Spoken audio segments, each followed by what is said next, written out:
세번역 사도신경으로 신앙 고백하겠습니다. 저는 전능하신 아버지 하나님 천지의 창조주를 믿습니다. 저는 그분의 유일하신 아들 우리 주 예수 그리스도를 믿습니다. 그분은 성령으로 잉태되어 동정녀 마리아에게서 나시고 본디오 빌라도에게 고난을 받아 십자가에 못 박혀 죽으시고 장사된 지 사흘 만에 죽은 자 가운데서 다시 살아나셨으며 하늘에 오르시어 전능하신 아버지 하나님 우편에 앉아 계시다가 거기로부터 살아있는 자와 죽은 자를 심판하러 오십니다. 저는 성령을 믿으며 거룩한 공교회와 성도의 교제와 죄를 용서받는 것과 몸의 부활과 영생을 믿습니다. 아멘. 거룩하신 아버지 하나님 감사합니다. 간밤에도 편히 쉬게 해주시고 새벽에 기도하는 자리에 불러주시니 감사합니다. 이 시간 저희들이 마음 중심으로 주님을 경외하게 하여 주시옵소서. 예수님 이름으로 기도드리옵나이다. 아멘. 찬송가 357장입니다.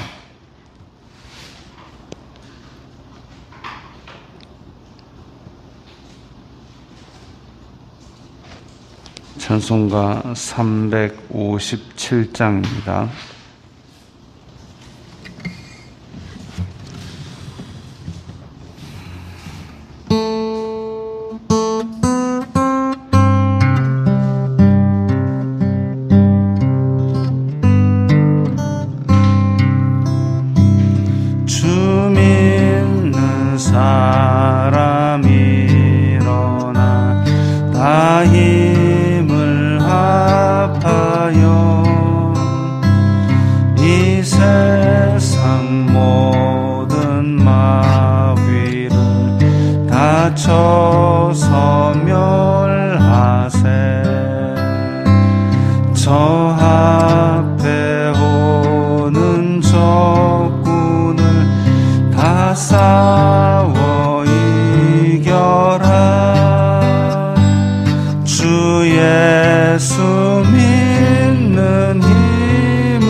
예수를 믿음이 온 세상이 이기네.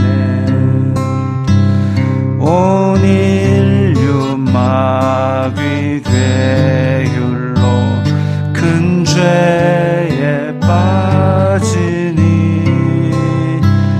진리로 띠를 띠고서 늘 기도드리세.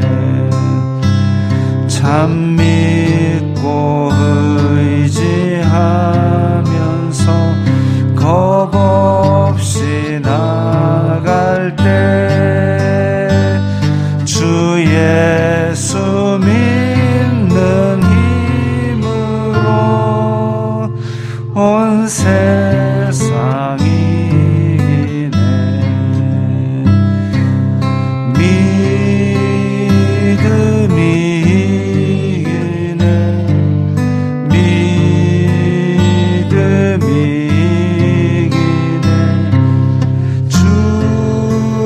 예수를 믿음이 온 세상이 이기네.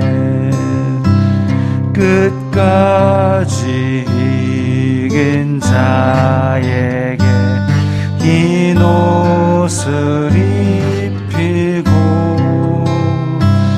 또 영생 복을 주시니 참 기쁜 일일세.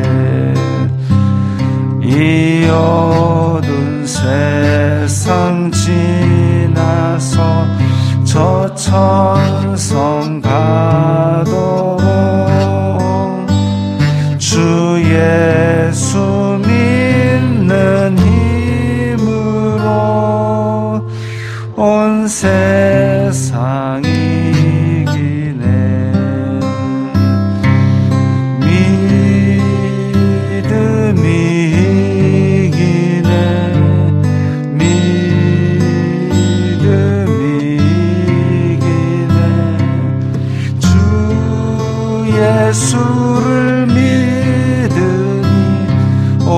세상 이기네.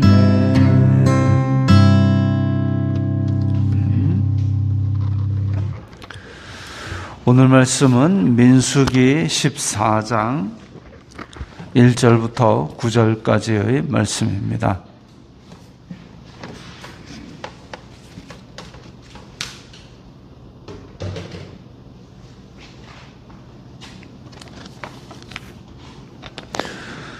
민수기 14장 1절부터 9절까지의 말씀 함께 읽겠습니다.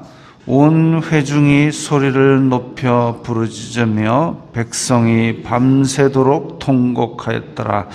이스라엘 자손이 다 모세와 아론을 원망하며 온 회중이 그들에게 이르되 우리가 애굽 땅에서 죽었거나 이 광야에서 죽었으면 좋았을 것을 어찌하여 여호와가 우리를 그 땅으로 인도하여 칼에 쓰러지게 하려 하는가?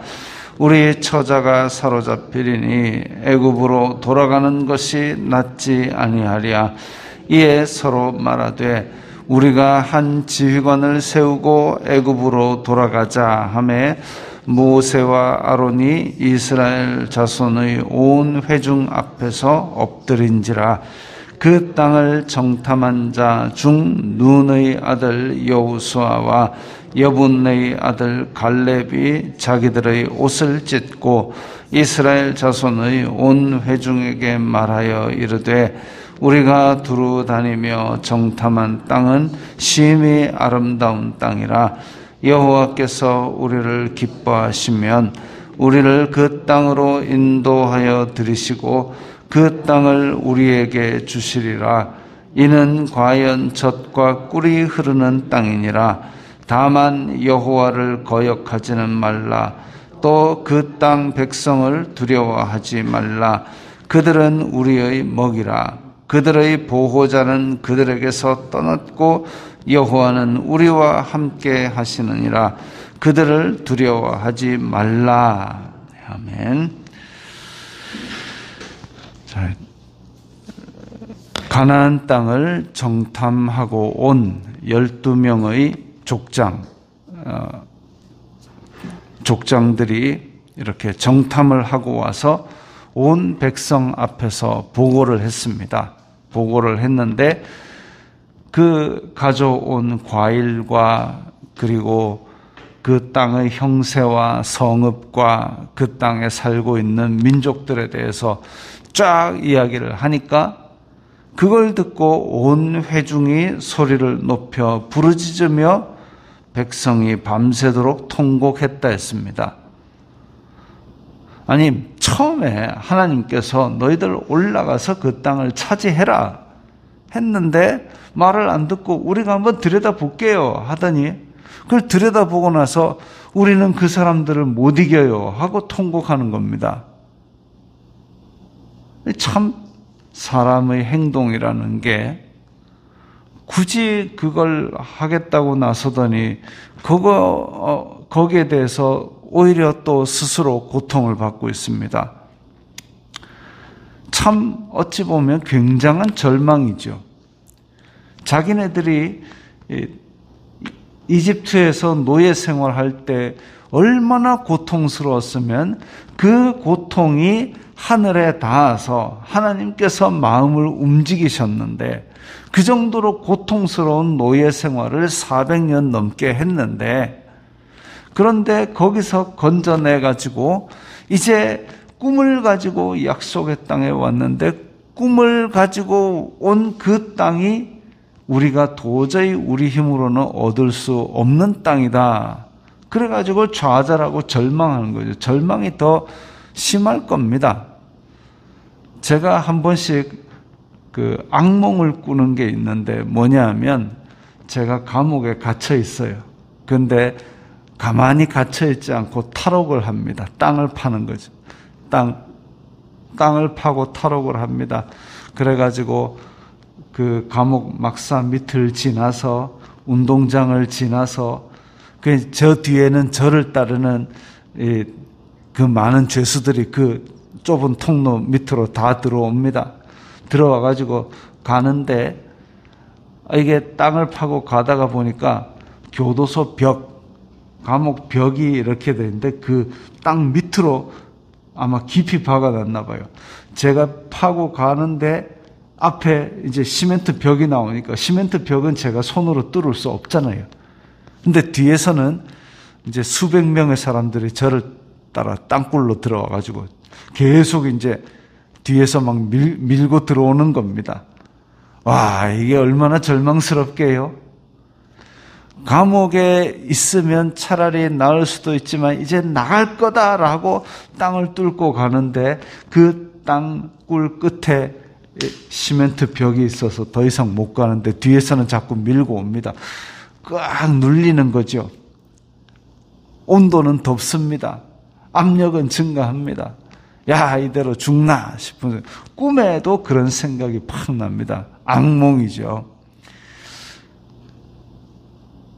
또 그런 것도 있습니다. 아이들한테 그냥 길 가다가 오늘 요즘같이 더운 날 길 가다가 그냥 땀을 흘리면서 하고 가면 되는데 야, 저 주스 맛있겠다. 저 가자 해가지고 갔다가 주스가 없네? 혹은 뭐 주스 너무 비싸서 못 사겠다. 이러면 아이는 더 실망이 큽니다. 왜? 희망을 가졌었거든요. 안 가지고 그냥 가면 가는데 희망을 가졌다가 그걸 팍 꺾으니까 더 힘든 거죠. 자, 이런 것들이 지금 이스라엘 자손들에게 있었습니다. 그래서 백성이 밤새 통곡한 거죠. 근데 문제가 있습니다. 이집트에서 나올 때 이집트를 무너뜨리고 나온 것이 이스라엘 자손들의 힘은 아니었거든요. 자기네들의 힘이 아닌데도 불구하고 무너뜨리고 나왔습니다. 그래서 홍해를 가르고 구름 기둥과 불 기둥으로 인도함을 받았습니다. 그런데 여기 와서는 자기 힘으로 안 된다고 절망을 합니다. 이 참 희한한 논리죠. 중간에 딱 이집트에서 나온 지 얼마 안 됐을 때 아말렉 사람들이 쫓아왔습니다. 그래가지고 막 쫓아와가지고 죽이려고 달겨들고 막 그랬습니다. 그 혼비백산 했을 때도 자기네들의 힘으로 아말렉 사람을 무찌른 게 아닙니다. 그럼에도 불구하고 그런 일을 겪었음에도 불구하고 지금 여기에 정탐꾼을 보내가지고 이 정보를 듣고 나서 우와, 힘드니까 하나님께서 우리를 도와주셔서 또 이 땅을 차지하게 하소서 하고 올라가야 되는데 근데 그냥 주저앉아가지고 통곡합니다. 이때까지도 자기 힘으로 안 와놓고 여기서는 왜 이러는지 알 수가 없죠. 자, 2절에 보니까 이스라엘 자손이 다 모세와 아론을 원망합니다. 아니, 하나님께서 이까지 이끌고 오셨는데 하나님에 대해서 하나님 어떻게 이럽니까? 그걸 하소연하지는 않고 눈에 보이는 모세와 아론을 원망합니다. 불신앙의 3종 세트가 있습니다. 불신앙의 3종 세트가 뭐냐면 불평, 원망, 저주입니다. 불평, 원망, 저주. 야, 왜 이렇게 나를 불편하게 하냐? 여기는 광야는 덥고 물도 없고 이게 불평입니다. 원망, 이게 다 모세 때문이다. 이게 다 네 때문이다. 누구에게 탓을 돌리는 게 원망입니다. 저주, 야, 모세 콱 죽어보라. 이게 저주입니다. 불신앙의 3종 세트가 불평, 원망, 저주입니다. 그래서 우리가 말을 할 때도 이 불평, 원망, 저주에 해당하는 말이 안 나오도록 애를 써야 되죠. 이 입에서 뭐가 나올지를 잘 고민을 해가면서 걸러야 되죠. 처음에는 불평으로 시작을 합니다. 처음부터 저주하는 사람 잘 없습니다. 불평으로 시작을 살짝 했다가 불평을 하다가 기분 나쁜데 그게 이스라엘 자손들 한번 생각해 보십시오. 아, 지금 저 땅에서 너무 강한 민족이 있다. 아이고, 우리는 못 이긴다.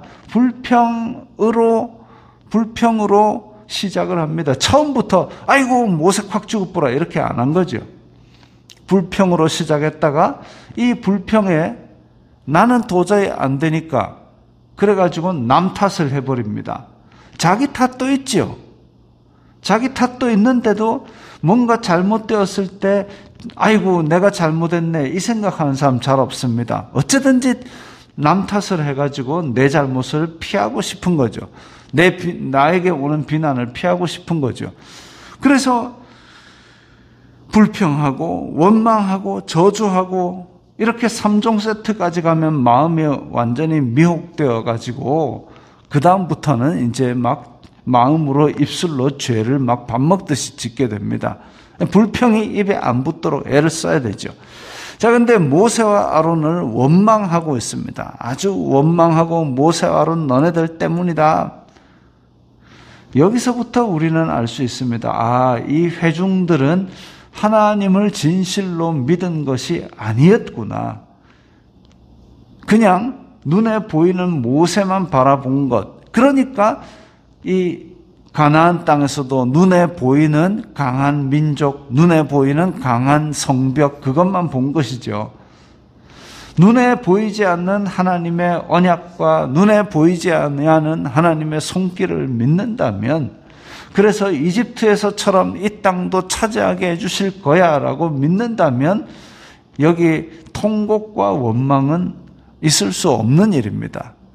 그러나 지금 그 정탐꾼의 보고를 듣자마자 통곡합니다. 왜? 눈에 안 보이는 하나님, 눈에 안 보이는 언약은 지나갔거든요.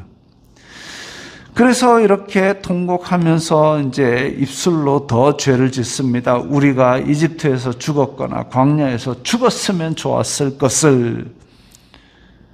또 3절 밑에 차라리 이집트로 돌아가는 것이 낫지 않느냐. 4절에 보면 우리 모세 말고 딴 사람 세워서 돌아가자. 아니, 이집트가 고향입니까? 아니잖아요. 오히려 고향은 여기 지금 헤브론이죠. 아브라함이 언약을 받았던 땅, 아브라함이 이 가나안 백성에게 값을 주고 산 땅. 그래서 여기서 발원하여서 여기서 지내던 조상 야곱, 그리고 그 12형제가 이제 이집트로 건너갔다가 다시 돌아왔으니까 오히려 고향은 이 가나안 땅입니다. 그럼에도 불구하고 다시 지휘관을 세워서 이집트로 돌아가자. 이것은 하나님께서 이집트에서 끌어내신 이 은혜를 다 잊어버리고 그야말로 하나님과의 관계를 단절을 선언하는 겁니다. 하나님이 이때까지 이렇게 인도해 왔느냐? 이거 다 필요 없으니까 나는 돌아갈래. 이런 불효막심한 게 어디 있습니까? 제가 지금도 인상 깊게 기억하는 게 한 10여 년 전에 이제 아침에 출근하다가 그 라디오, 여성시대 라디오를 듣는데 거기서 이제 아주 자기가 불효했던 사연을 얘기를 합니다. 거기에 불효 3종 세트가 나옵니다. 이러려면 왜 나왔어? 아마 그 자기 집 형편이 굉장히 가난했는데 거기에 분수에 넘치는 것을 부모에게 요구를 했다가 우리는 그게 형편이 안 된다 이러니까 그러려면 왜 나왔어? 이때까지 나에게 해준 게 뭐야? 콱 치고 불 거야. 이 불효 3종 세트입니다. 이런 말은 해서는 안 되는 말이죠. 우리가 자유가 있지만 선을 넘으면 안 되는 선이 있지 않습니까? 그런 것처럼 지금 여기에서도 이집트에서 그 노예 생활 괴롭게 하던 걸 그 눈물이 하늘에 닿았기 때문에 하나님께서 크신 손과 펴신 팔로 구해냈는데 그걸 다 부정하고 다시 이집트로 돌아갈래. 이집트로 돌아갈래. 이 말은 하면 안 되는 겁니다. 선을 넘는 거죠. 그때의 5절에 보면 모세와 아론이 이스라엘 자손의 온 회중 앞에서 엎드린지라. 모세와 아론이 손을 들어서 그러지 말자 할 수도 있겠죠. 그런데 지금 엎드린지라라는 말은 그야말로 이제 목숨 내놓은 겁니다. 하나님께 엎드리듯이 엎드렸는데 하나님 이제는 나는 몰라요. 엎드린 겁니다. 아예 포기한 거죠. 한편으로 화난 군중들 앞에 엎드렸다는 것은 니들이 나를 죽이든지 밟든지 마음대로 해라라고 엎드린 겁니다. 그야말로 내 목숨을 포기하고 내놓은 겁니다. 이 모든 군중이 장정만 60만이 되는 이 군중이 통곡을 하면서 모세와 아론 니 때문이라고 지금 우리 왜 인터넷에 뭐 악플 달았다고 연예인들이 막 이렇게 괴로워하는데 이 지금 모세와 아론 눈에 보이는 앞에서 이렇게 죽여본다하고 막 나쁜 놈이 다 니 탓이다 하고 이러니까 모세와 아론은 온 마음이 다 무너져 내리는 겁니다. 실제로 연예인들에게 악플을 다는 사람들도 실제로 만나보면 찍소리도 못하고 아주 그런 사람들이 많은데 근데 실제로 만난 모세와 아론 앞에 있는 이 몇십만의 백성들이 다 모세와 아론을 손가락질하고 니 때문에 이래 됐다 하고 이러니까 그야말로 모세와 아론은 엎드려서 주여 이 목숨을 취하시옵소서라는 절망 속에 사로잡힌 거죠. 자, 그런데 눈의 아들 여호수아 그리고 여분네의 아들 갈렙. 자, 눈의 아들 여호수아는 에브라임 지파의 사람입니다. 에브라임은 이때 당시에 이제 장자 지파죠. 원래는 르우벤이 출생 순서로 보면 장자이지만, 근데 야곱이 손을 어긋맡겨서 에브라임과 므낫세 중에서 에브라임에게 오른손을 얹었습니다. 그래서 에브라임이 그때부터 장자의 권한을 가진 아들이 되었죠. 그래서 그 에브라임 지파의 이 눈의 아들 여호수아 그리고 유다 지파의 갈렙. 유다는 하나님께서 왕권이 있을 것이다 라고 그 창세기 49장에서 미리 예언을 하였습니다. 이 유다와 에브라임에서 나온 여호수아와 갈렙이 자기네들은 지금 믿음으로 올라가자고 주장을 하는데 백성들이 말을 안 들어요. 미혹을 당하고 나면 말을 안 듣습니다. 믿음도 떨어지고 좌절을 하고 실망을 하고 이러니까 그 사람들이 말을 안 듣습니다. 근데 다시 이야기합니다. 우리가 정탐한 땅은 심히 아름다운 땅이다. 물론 처음에 정탐꾼들도 다 인정했죠. 과연 젖과 꿀이 흐르는 땅이다. 이게 뭐냐면 하나님께서 말씀하셨던 그 땅이 여기가 맞다. 하나님께서 처음에 인도하실 때에 젖과 꿀이 흐르는 땅으로 인도할 것이다 라고 약속을 했는데 그 말씀을 보고 땅을 보지 못하고 이집트를 나와서 광야 생활을 했지 않습니까? 그게 우리가 보고 왔더니 하나님의 그 말씀대로 젖과 꿀이 흐르는 좋은 땅이다. 그걸 다시 이야기합니다. 하나님의 말씀을, 언약을 다시 생각나게 합니다. 그리고 거기에 들어가는 유일한 조건이 뭐냐? 8절에 여호와께서 우리를 기뻐하시면, 그 땅은 우리 힘으로 들어가는 것이 아니라 하나님께서 우리를 기뻐하시면 우리는 들어가는 거다. 그걸 강조하고 있죠. 왜? 하나님의 언약 때문에 여기까지 왔으니까 안에 들어가는 것도 하나님의 언약대로 이루실 것이다 이겁니다. 그래서 9절에 다만 여호와를 거역하지는 말라. 그 땅 거민을 두려워하지 말라. 하나님께서 하시는 일에 우리는 가면 되는데 거기에 대해서 우리가 이렇게 하는 것은 죄악이다라고 강력하게 호소하고 있습니다. 우리가 아까 찬송가 부른 대로 믿음이 이기네. 믿음은 무엇입니까? 믿음은 보이지 아니하더라도 하나님께서 말씀하신 것을 마음에 인정하고 그대로 따라가는 삶입니다. 그런데 우리는 믿는다고 말은 하면서도 실제로 하나님께서 말씀하신 것을 그대로 일상생활 속에서 그 뜻이 이루어지이다 하고 전진하기가 때로는 쉽지 않지요. 보이지 않으니까, 세상의 파도가 너무 찰랑거리니까. 그러나 믿음으로 사는 자를 하나님께서 찾으십니다. 말세에 믿는 자를 보겠느냐라고 이야기를 하시지만 우리는 세상 속에 우리는 믿어요라고 이야기하면서 정탐꾼을 보내서 가로 세로 딱 재보고 아이고 우리는 안 돼요라고 좌절하곤 합니다. 하루에 12번도 더 좌절할 수 있지만 하루에도 12번도 더 좌절할 좌절하고 주저앉고 원망하고 불평하지 말고 다시 일어나서 하나님의 언약을 다시 생각하고 내 삶을 하나님이 기뻐하시면 나를 언약의 땅으로 들이시리라 입으로 그걸 선포하고 전진해 나가야 하겠습니다. 기도하겠습니다. 거룩하신 아버지 하나님 감사합니다. 저희들이 이 세상 속에 살면서 자꾸만 정탐을 보내고 불신앙의 근거를 찾는데 그러지 말고 말씀을 통해서 저희들이 믿음으로 전진해 나갈 수 있도록 도와주시옵소서. 예수님 이름으로 기도드리옵나이다. 아멘.